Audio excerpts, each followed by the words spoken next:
Hello students, আজকে যে আমি ভিডিওটা করতে চলেছি সেটা হচ্ছে ক্লাস 9-এর পদার্থের গঠন ও ধর্ম যে চ্যাপ্টারটা আছে অর্থাৎ 3 নম্বর অধ্যায়, সেই অধ্যায়ের ভিডিও আমি করতে চলেছি। তো ফার্স্টেই এই অধ্যায়ে যে জিনিসটা আসে সেটা হচ্ছে তরল ও আমরা জানি যে পদার্থ কয় প্রকার ও কী কী, পদার্থের কয়টি ভৌত অবস্থা।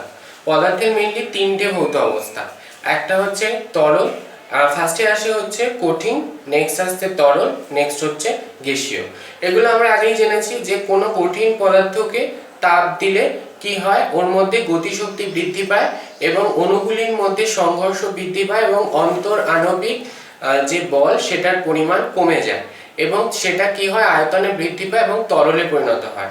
এই কোনো তরল পদার্থকে আমি যদি তাপ দিই, একটা নির্দিষ্ট পরিমাণ তাপ দেওয়ার পর ও কি হবে, গ্যাসে পরিণত হবে অর্থাৎ গ্যাসীয় পদার্থে পরিণত হবে। সেক্ষেত্রে অন্তর আণবিক আকর্ষণ বল আরও কমে যায়। নেক্সট আসছে এই পদার্থের যে বিভিন্ন গঠন এবং ধর্ম। পদার্থের ধর্ম মধ্যে ফার্স্ট যেটাই আসে সেটা হচ্ছে প্রবাহী চাপ বা ঘাত। প্রবাহী চাপ বা ঘাত কাকে বলে? চাপ আমরা জানি তরল বা গ্যাসীয় পদার্থগুলি প্রবাহী বলে, পদার্থগুলিকে প্রবাহী বলে। যে কোনো তরল বা গ্যাসীয় পদার্থের যে বয়ে চলেছে সেই বিষয়টাকে বোঝার জন্য আমরা একে প্রবাহী বলতে পারি, কারণ খুব সহজেই এরা এক জায়গা থেকে অন্য জায়গায় যেতে পারে। এদের চাপ বা ঘাত অর্থাৎ এরা কোনো পদার্থের ওপর কি পরিমাণ চাপ দিচ্ছে বা কি পরিমাণ বল প্রয়োগ করছে একক ক্ষেত্রফল যুক্ত স্থানের উপর, সেটাকে আমরা বলি চাপ বা ঘাত।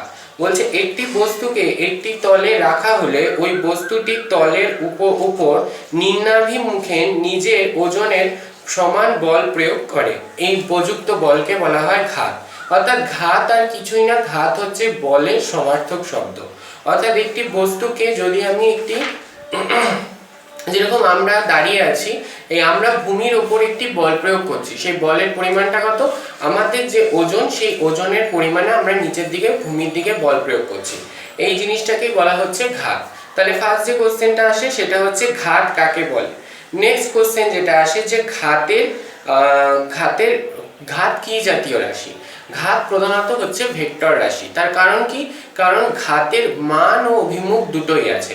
এই যে আমি যে দাঁড়িয়ে আছি, আমি যে ভূমির দিকে বল প্রয়োগ করছি, এই শব্দটাই হচ্ছে এর দিক, যে ভূমির দিকে শব্দটা যেটা ইউজ করলাম, অর্থাৎ নিচের দিকে বল প্রয়োগ করছি। এই যে তীর চিহ্ন দিয়ে যে আমি বোঝাবো, এটাই হচ্ছে এর দিক নির্দেশ করছে। আর হচ্ছে মান তো অবশ্যই আছে, আমার যেটা ওজন সেটাই হচ্ছে এর মান।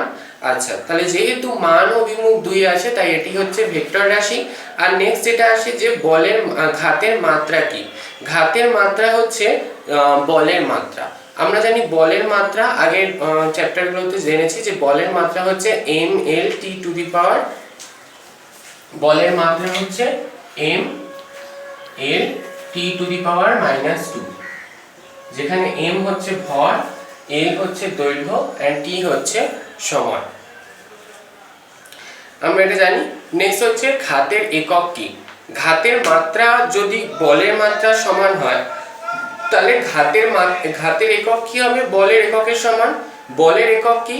এসআই পদ্ধতিতে বলের একক নিউটন আর সিজিএস পদ্ধতিতে হচ্ছে ডাইন।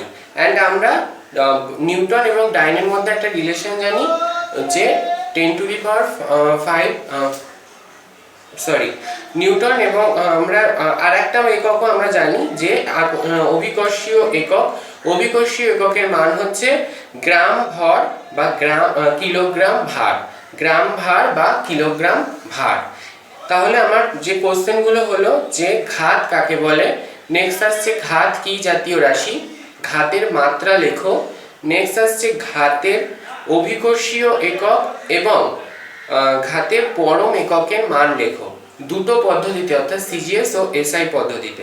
এটা গেল ঘাতের ব্যাপার। এবার আসছে চাপ। চাপ কাকে বলে? একক ক্ষেত্রফলের উপর কোনো বস্তু যে পরিমাণ বল প্রয়োগ করে, অর্থাৎ আমার নিজস্ব একটা ক্ষেত্রফল আছে, আমার নিজস্ব একটা আমি যে পরিমাণ বল প্রয়োগ করছি ভূমির ওপর, সেই বলের মানটা তো খুবই ইজি বের করা, যে আমরা কোনো দাঁড়িপাল্লার মাধ্যমে বা স্প্রিং তোলা আমরা ওজনের যন্ত্রের মাধ্যমে বার করতে পারি যে কি পরিমাণ বল আমি ভূমির দিকে প্রয়োগ করছি, এবং সেইটার মানকে যদি আমি আমার ক্ষেত্রফল দিয়ে অর্থাৎ আমার কি পরিমাণ ক্ষেত্রফল মাটির সাথে টাচে আছে সেই ক্ষেত্রফলটা দিয়ে যদি আমি ভাগ করে দিই তাহলে যেটা বেরোবে সেটা একক ক্ষেত্রফলে আমি কি পরিমাণ বল ভূমির দিকে প্রয়োগ করছি। একক ক্ষেত্রফলে কোনো বস্তু যে পরিমাণ বল প্রয়োগ করে সেই পরিমাণ বলকেই বলা হয় চাপ, প্রযুক্ত চাপ। এই ক্ষেত্রে তাহলে কি আসবে, চাপের একক। তাহলে আমরা জানতে পারলাম, বুঝতে পারলাম যে চাপ ইকুয়ালস টু কি আসলো, যে চাপ ইকুয়ালস টু প্রযুক্ত বল বাই ক্ষেত্রফল। বলের একক হচ্ছে নিউটন এসআই পদ্ধতিতে, আর ক্ষেত্রফলের একক হচ্ছে মিটার স্কয়ার। তাহলে একক কি হবে, নিউটন পার মিটার স্কয়ার। এটা হচ্ছে এসআই পদ্ধতিতে। আর সিজিএস পদ্ধতিতে হবে যে ডাইন পার সেমি স্কয়ার, এটা সিজিএস পদ্ধতিতে। আর একই রকম ভাবে মাত্রা যদি বার করি, বলের মাত্রা হচ্ছে M L T to the power -2, ক্ষেত্রফলের মাত্রা এল স্কয়ার, তাহলে হবে M L inverse T to the power -2। এটা হচ্ছে চাপের মাত্রা। তাহলে একই কোশ্চেন আসবে যে চাপের মাত্রা কি, চাপের এককগুলি লেখো। আচ্ছা, চাপের একক যেটা যে নিউটন পার মিটার স্কয়ার, এই এককটাকে আমরা পাস্কেলও বলতে পারি। বিজ্ঞানের পাস্কেলের নাম অনুসারে এটার একটা নাম হচ্ছে পাস্কেল হিসাবে এটাকে বলা যায়। তাহলে আমরা দেখতে পারলাম যে চাপ ও ঘাতের মধ্যে সম্পর্ক কি, যে ঘাত ইকুয়ালস টু চাপ ইনটু ক্ষেত্রফল।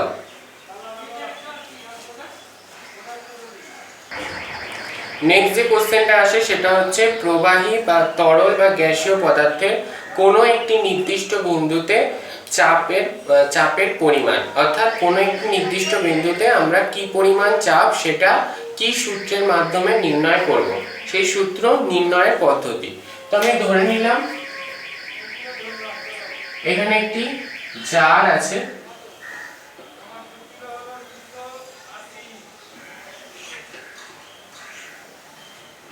জারের মধ্যে একটা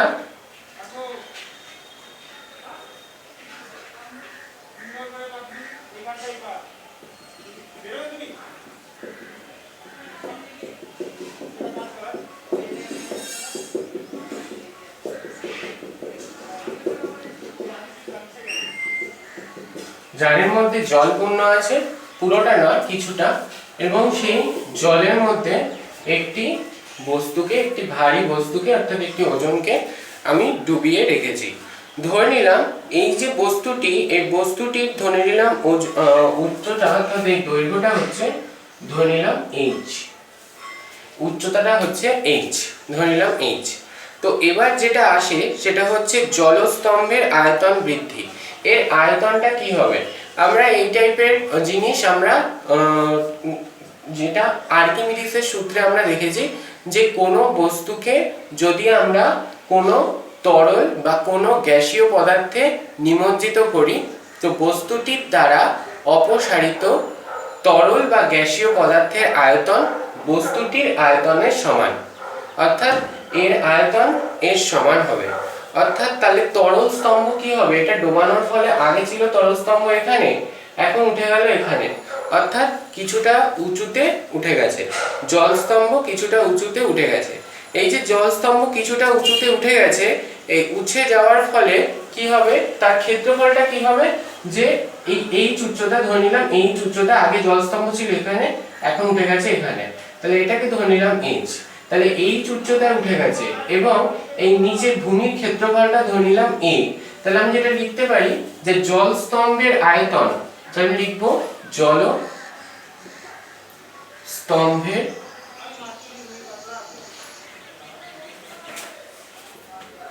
আয়তন ইকুয়ালস টু ভূমির ক্ষেত্রফল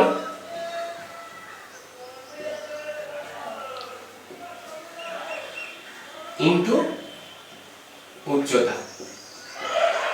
তাহলে এইটুকুনি জলের আয়তন কত হবে, ভূমির ক্ষেত্রফল অর্থাৎ a ইনটু h, অর্থাৎ a ইনটু h, ভূমির ক্ষেত্রফল ইনটু উচ্চতা। এবার দেখো যে জলস্তম্ভের ভর কত হবে, ভর হবে জলস্তম্ভটা অর্থাৎ এইটুকুনি অংশের ভর কত হবে? আমরা জানি যে ঘনত্ব ইকুয়ালস টু ভর বাই আয়তন। ঘনত্ব ইকুয়ালস টু ভর বাই আয়তন, সেখান থেকে লিখতে পারি যে আয়তন ভর ইকুয়ালস টু আয়তন ইনটু ঘনত্ব। তাহলে আয়তনের মান তো এটা a ইনটু h, ঘনত্ব ধরে নিলাম রো। এই তরলটার ঘনত্ব, এটা জল কিনা সেটা আমাকে মেনশন করেনি, তরলটার ঘনত্ব নিলাম রো। তাহলে এটা রোটা একটা চিহ্ন যেটাতে আমরা ঘনত্বকে বোঝাচ্ছি। তাহলে a রো h, তাহলে ভরের মান আসছে a রো h। এবার আসছে জলস্তম্ভের ওজন। তাহলে ওজন কি হবে? ওজনের মান কি হয়? ভর ইনটু অভিকর্ষজ ত্বরণ।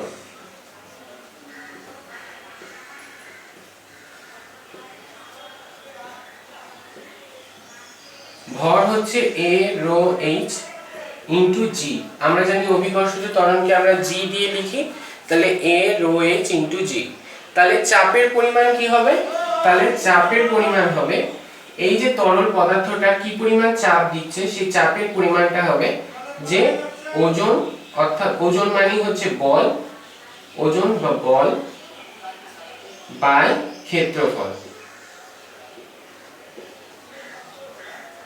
তাহলে ওজন বা বল কত? এটা a রো h g, ক্ষেত্রফল হচ্ছে a কেটে গেল, তাহলে কি আসছে? Rho g h।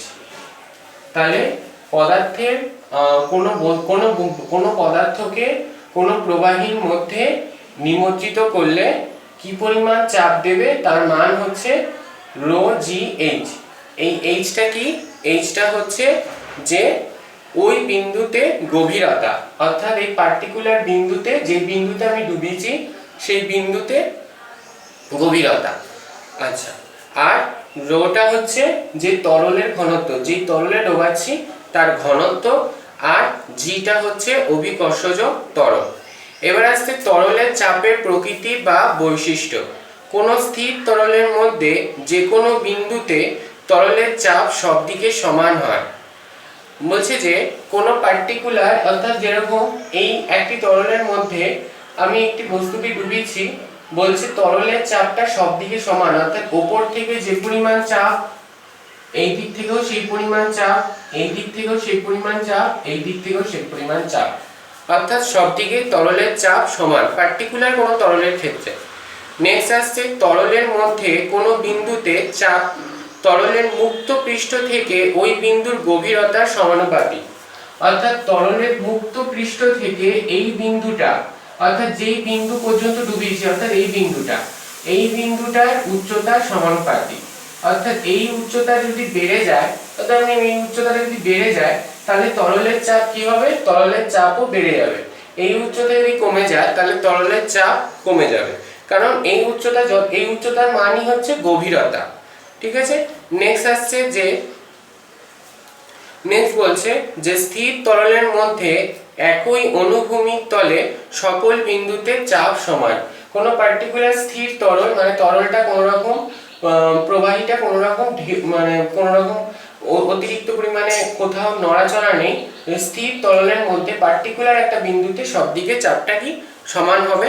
আর বলছে স্থির তরলের মুক্ত পৃষ্ঠ সর্বদা অনুভূমিক থাকে। এই মুক্ত পৃষ্ঠটা ভূমির সাথে কি হবে? সবসময় সমান্তরালে থাকবে। আর একটা বলছে যে তরলের সমোচ্চশীলতার ধর্ম বজায় থাকে। সমোচ্চশীলতা কি? সমোচ্চশীলতা হচ্ছে আমি যদি একটি উঁচু জায়গায় জলাধার নির্মাণ করি এবং পাইপের মাধ্যমে আমি যদি আরেকটু নিচু জায়গা, তার থেকে নিচু জায়গায় পাইপ লাগাই, তাহলে দেখতে পারবো এইখানেও জল ভরে যাবে এই পাইপের মাধ্যমে। তার কারণ কি? এটা সমোচ্চশীলতার ধর্মের জন্য। সমোচ্চশীলতা কথাটির অর্থ কি? সম উচ্চশীলতা মানে সমান উচ্চতাশীল, মানে জল সবসময় তরল, যে কোনো পদার্থ, যে কোনো তরল কি করে? সবসময় সম উচ্চশীলতা অর্থাৎ সম উচ্চতা বিশিষ্ট হওয়ার চেষ্টা করে। এই একই ধর্মের উপর ডিপেন্ড করে আমাদের যে রিজার্ভার ট্যাঙ্কগুলো তৈরি করা হয় সেই রিজার্ভার ট্যাঙ্কের জল কি হয় অনেক বাড়ি দোতলা তিনতলাতে বা বিভিন্ন জায়গায় জল সরবরাহ করা হয় শুধুমাত্র এই ধর্মের উপর বেস করে, যে ওই উচ্চতা বিশিষ্ট হওয়ার চেষ্টা করে, ওখান থেকে জলটা বেরোচ্ছে সেটা ওই উচ্চতা বিশিষ্ট হওয়ার চেষ্টা থাকে। নেক্সট কোশ্চেন যেটা আসছে সেটা হচ্ছে বায়ুমণ্ডলের চাপ। বায়ুমণ্ডলের চাপ কাকে বলে? কোনো বিন্দুর চারিদিকে একক ক্ষেত্রফলের উপর লম্বভাবে বায়ু মণ্ডল তার ওজনের জন্য যে পরিমাণ বল প্রয়োগ করে। অর্থাৎ ধরে নাও আমি দাঁড়িয়ে আছি, আমাকে এই আমার উপরে যে বায়ুমণ্ডল আছে সেই বায়ুমণ্ডল কি যে পরিমাণ চাপ দিচ্ছে সেই চাপের পরিমাণটাকে বলা হয় বায়ুমণ্ডলের চাপ। আচ্ছা, এই বায়ুমণ্ডলের চাপ কি কি বিষয়ের উপর নির্ভর করে? এর মান প্রধানত তরলের উচ্চতা, ঠিক আছে, আর তরলের ঘনত্ব ও অভিকর্ষজ ত্বরণ এর উপর নির্ভর করে। বায়ুমণ্ডলের চাপ সমান সমান HdG, যেটা একটু আগে শেখালাম যে বায়ুমণ্ডলের চাপ প্রধানত তরলের উচ্চতা, তরলের ঘনত্ব এবং অভিকর্ষজ ত্বরণের উপর নির্ভর করে যখন বস্তুটিকে আমি তরলের মধ্যে নিমজ্জিত অবস্থায় রেখেছি। আচ্ছা, প্রমাণ বায়ুমণ্ডলীয় চাপ কাকে বলে? প্রমাণ বায়ুমণ্ডলীয় চাপ, এটা কোশ্চেনটা বহুবার এসেছে, যে প্রমাণ বায়ুমণ্ডলীয় চাপ হচ্ছে 45 ডিগ্রি অক্ষাংশে সমুদ্র পৃষ্ঠে 0 ডিগ্রি সেলসিয়াস তাপমাত্রায় 76 সেমি পারস্তম্ভের চাপকে প্রমাণ বায়ুমণ্ডলীয় চাপ বলে। তাহলে প্রমাণ বায়ুমণ্ডলীয় চাপের মান আমি কিভাবে নির্ণয় করব? প্রমাণ বায়ুমণ্ডলীয় চাপ, প্রমাণ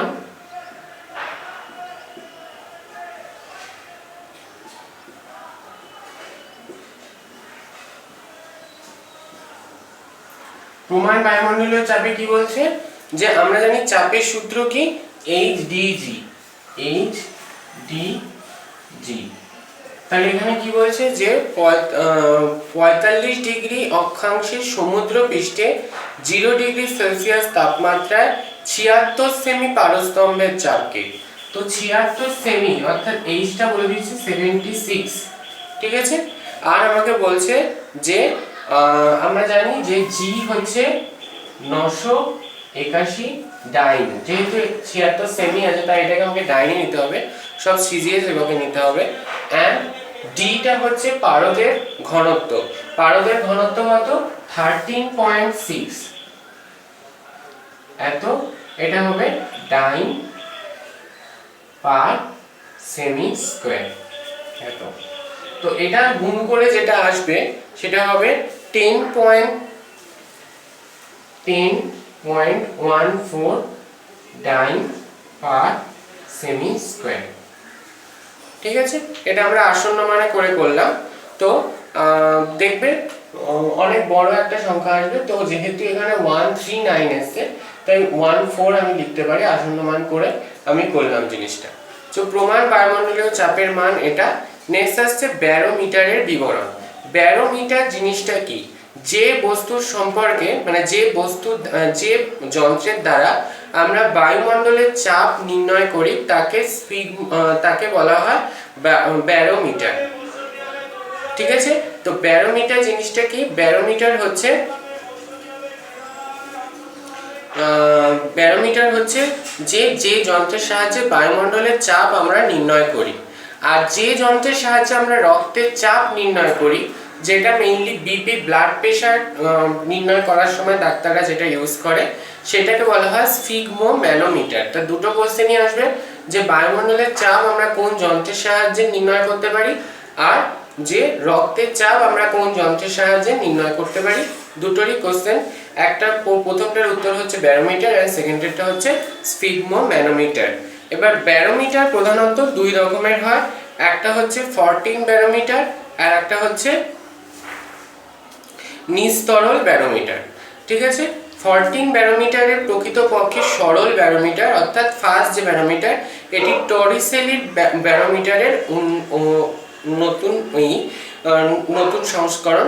তো কি হচ্ছে ফরটিনের ব্যারোমিটারের বিবরণ, একটা ছবি রয়েছে দেখতেই পাচ্ছ, যে বইতে দেখবে যে প্রত্যেকের বইতে একটা ছবি থাকবে, যে ব্যারোমিটারের জিনিসটা, ব্যারোমিটারের কার্যপ্রণালী। মেইন যেটা জিনিস আছে যে ব্যারোমিটারের বিবরণ আমাকে কোনোদিনও জিজ্ঞাসা করে না। যেটা জিনিসটা আসে যে ব্যারোমিটারের সাহায্যে আমরা আবহাওয়ার পূর্বাভাস কিভাবে নির্ণয় করব। ব্যারোমিটারের সাহায্যে আবহাওয়ার পূর্বাভাস নির্ণয় করার একটা প্রসেস হচ্ছে, ব্যারোমিটারের পারদ যদি হঠাৎ আস্তে আস্তে কমে যায়, ব্যারোমিটারের পারদের উচ্চতা যদি আস্তে আস্তে কমতে থাকে, তাহলে বুঝতে পারবো যে জলীয় বাষ্পের পরিমাণ ধীরে ধীরে বাড়ছে, অর্থাৎ বাতাসে জলীয় বাষ্পের পরিমাণ ধীরে ধীরে বাড়ছে।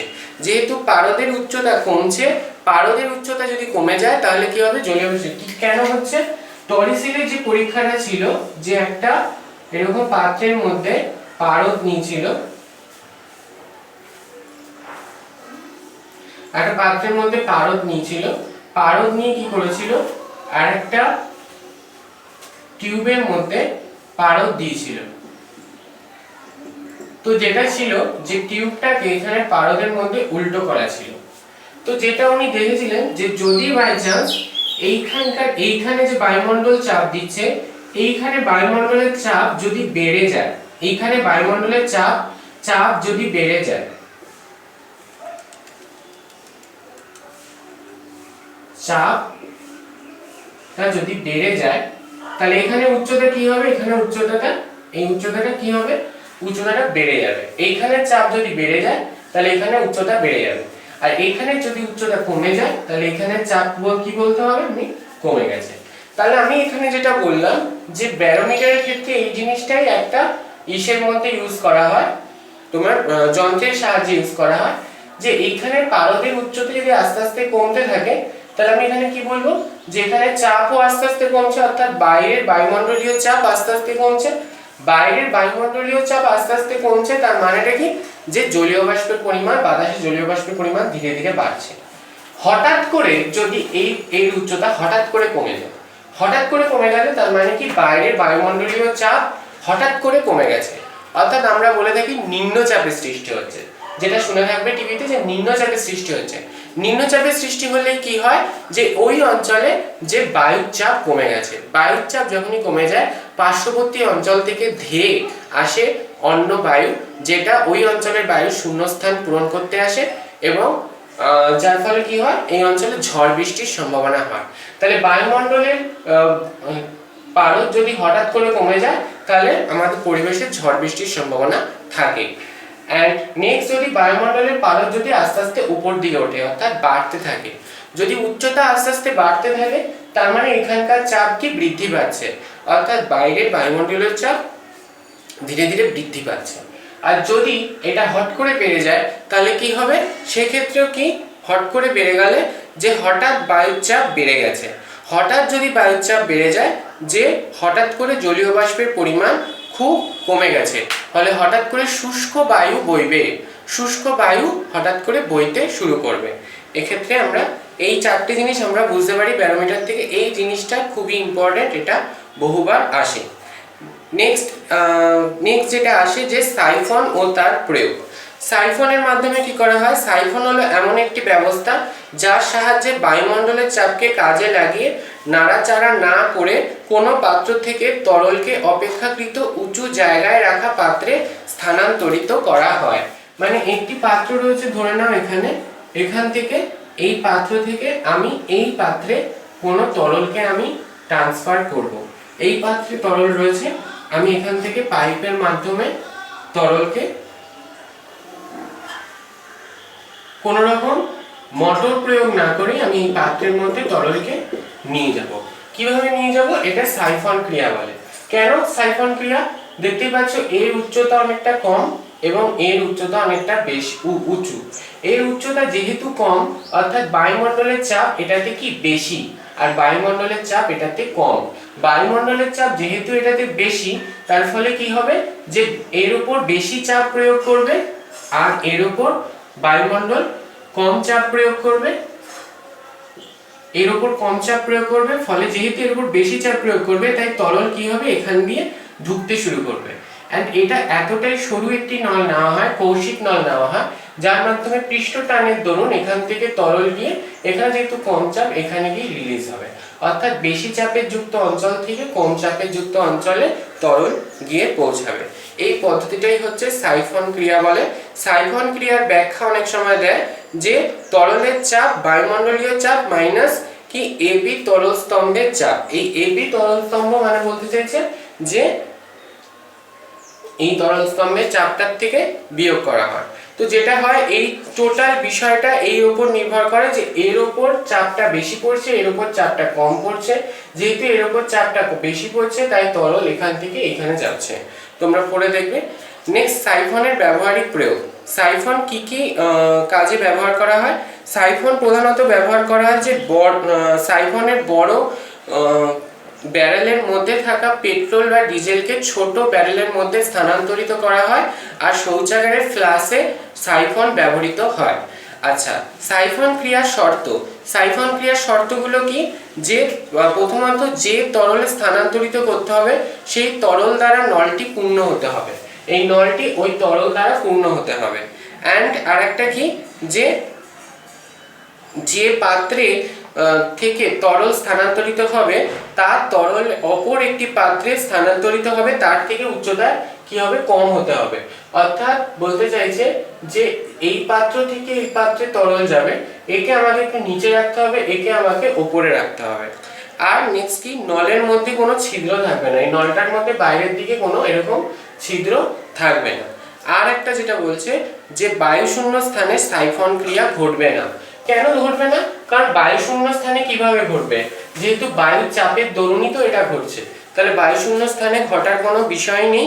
আর বলছে যে তরলকে স্থানান্তরিত করতে হবে সাইফনের ছোট বাহুর উচ্চতা ওই তরল দিয়ে তৈরি ব্যারোমিটারের তরলের উচ্চতার চেয়ে কম হতে হবে। বলতে চাইছে মানে বলতে চাইছে এই ছোট বাহুটার উচ্চতা, সাইফনের যে ছোট বাহুটা এর উচ্চতাটা কম হতে হবে, এই উচ্চতাটা এই ব্যারেলের যে উচ্চতা, এই যে উচ্চতা এই উচ্চতা থেকে কম হতে হবে। আমি এখানে তিনটা ভাগে ভাগ করতে পারি, এই একটা পোরশন এই একটা পোরশন। বলতে চাইছি এইটার উচ্চতাটা এই উচ্চতা থেকে কি হতে হবে? কম হতে হবে। That's it. নেক্সট আসছে আর্কিমিডিসের নীতি।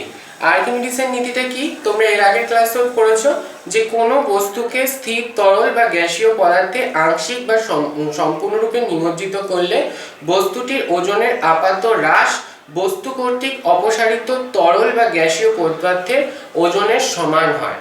বস্তুটি যে পরিমাণ হ্রাস ঘটে, ধরো তুমি একটা সুইমিং পুলে ঝাঁপ দিলে, দেখবে জলের মধ্যে পড়ার সঙ্গে সঙ্গে মনে হবে তোমার ওজনটা অনেকটা কমে গেছে। এই যে ওজন কি পরিমাণ কমছে, এটা যে আপাত ওজনটা কমে যাচ্ছে এর পরিমাণটা তুমি সুইমিং পুলে ঝাঁপ দেওয়ার ফলে যে পরিমাণ জলোত্তল যে পরিমাণ উঠলো বা যে পরিমাণ জল বাইরে বেরিয়ে গেল সেই পরিমাণ অপসারিত জলের কি সমান হবে? ওজনের সমান হবে। তো এর থেকে আমরা একটা জিনিসের ধারণা পাই, সেটা হচ্ছে প্লবতা। যে প্লবতা কি? প্লবতা বস্তুর ওজনের বিপরীত দিকে ক্রিয়া করে। তুমি জলের মধ্যে ঝাঁপ দিলে তোমার ওজন তোমার ওজন কমে গেছে, তোমার ওজন কমে গেছে অর্থাৎ তোমাকে নিচের দিক থেকে একটা ঠেলা অনুভব হয়, অর্থাৎ ওটা কি? ওটা হচ্ছে তোমার প্লবতার দোলন ঘটে। এই যে ঠেলাটা, এই যে বল, এটাকেই বলা হয় প্লবতা। কোনো বস্তুকে স্থির তরল বা গ্যাসীয় পদার্থে আংশিক বা সম্পূর্ণ দোবালে ওই তরল বা গ্যাসীয় পদার্থ বস্তুর উপর একটি ঊর্ধ্বমুখী বল প্রয়োগ করে, অর্থাৎ উপরের দিকে বল প্রয়োগ করে, এটাকেই বলা হয় প্লবতা। এবার আসছে প্লবতার বৈশিষ্ট্য। দেখো, প্লবতা সর্বদা বস্তুর ওজনের বিপরীতে ক্রিয়াশীল। বস্তুর ওজন অলওয়েজ নিচের দিকে কাজ করবে আর প্লবতা সবসময় উপর দিকে কাজ করবে। প্লবতা বস্তুর নিমজ্জিত অংশের আয়তন, বস্তু যে মাধ্যমে নিমজ্জিত আছে তার ঘনত্ব ও ওই স্থানের অভিকর্ষজ ত্বরণের উপর নির্ভরশীল। প্লবতা কি কি বিষয়ের উপর নির্ভরশীল? প্রধানত বস্তুর কি পরিমাণ মানে নিমজ্জিত করছি, কি পরিমাণটুকু নিমজ্জিত করছি সেটা, আর কি পরিমাণ আমার তার যে তরলে নিমজ্জিত আছে তার ঘনত্ব, আর ওই স্থানের অভিকর্ষজ ত্বরণের উপর নির্ভরশীল। যেরকম টাইপের তুমি যদি পুকুরে যদি স্নান করতে যাও তাহলে দেখতে পারবে যে পুকুরের যে প্লবতা অর্থাৎ পুকুরের যে ঊর্ধ্বমুখী ঠেলা তার থেকে তুমি যদি সমুদ্রে স্নান করতে যাও দেখবে তার পরিমাণটা অনেক বেশি, কারণ পুকুরের জলের থেকে সমুদ্রের জলের ঘনত্ব অনেক বেশি। অর্থাৎ ঘনত্ব যদি বৃদ্ধি পায় তাহলে প্লবতার পরিমাণও বৃদ্ধি পায়। অ্যান্ড অভিকর্ষজ ত্বরণ কোনো অঞ্চলে যদি বৃদ্ধি পায় তাহলে প্লবতার পরিমাণ কমে যায়। কারণ অভিকর্ষজ ত্বরণ যত বৃদ্ধি পাবে অর্থাৎ সেই অঞ্চলে সেই মানুষটির ভর ওজন তত কি বেশি হবে, আর যত নিচের দিকে বলটা বেশি কাজ করবে প্লবতা কি হবে কম কাজ করবে।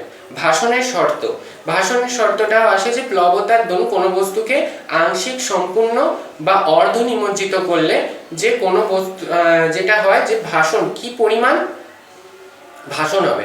ভাসনের শর্তটা কি বলছে যে কোনো বস্তু ধরে নিলাম ওজন হচ্ছে W, এবার এই ওজন নিয়ে আমি যদি কোনো বস্তুকে যদি নিচের দিকে আমি ডোবাই তাহলে ডোবালে কি হবে যে যদি ওর প্লবতার পরিমাণ বেশি হয়, প্লবতার পরিমাণ যদি বেশি হয় তাহলে কি হবে ও উপর দিকে উঠে আসবে, আর যদি ওর প্লবতার পরিমাণ যদি কম হয় অর্থাৎ প্লবতার পরিমাণ কম বস্তুটির ওজন যদি বেশি হয় তাহলে ও নিচের দিকে কি হবে নেমে যাবে।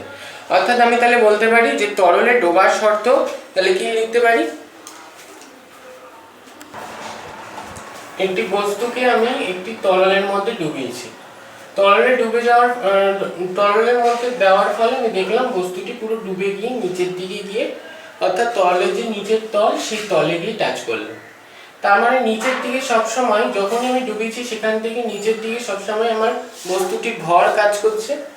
যদি এই বস্তুটির ভর এই বস্তুটি যে বস্তুটির সমান আয়তনে তরল যে অপসারিত করেছে বা জলতল উঠিয়ে দিয়েছে বস্তুটিকে দেওয়ার ফলে তার ওজনে, তাহলে এক্ষেত্রে কি হলো ওই যে অপসারিত তরল তার ওজন এই ভরের থেকে এই বস্তুটির ভরের থেকে কম, তাহলে আমি এই অপসারিত ওজন যদি W ধরে নিই অর্থাৎ বস্তুটি যে পরিমাণ তরলকে অপসারিত করেছে উপর দিয়ে জলতল বাড়িয়ে দিয়েছে, এই পোরশনে ধরো জলতলটা বাড়িয়ে দিয়েছে বস্তুটির ডোবানোর ফলে এর আয়তন এর ওজনটা যদি আমি W ধরি তাহলে এই Wটা কি হবে কম হবে এবং mgটা বেশি, যেহেতু বেশি সেই কারণে বস্তুটি কি হয়েছে ওর ওজন যেহেতু বেশি নিচের দিকে ডুবে গেছে।